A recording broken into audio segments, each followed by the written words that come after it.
All right, so for this video, we're going to go through on how to bring back WordPad to Windows 11 again. A lot of Windows 11 users are complaining that Microsoft removed the WordPad option from Windows.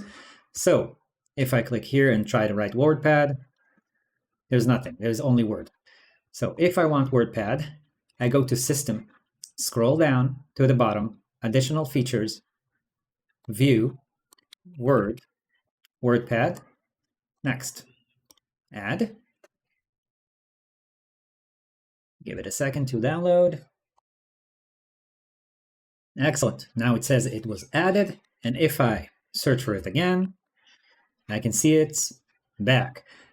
I don't know why, but it seems that there's a lot of people that really like WordPad and would like it back on their system. So this is how to do it. Don't go downloading any files off the web like I see a lot of places recommended from some obscure website.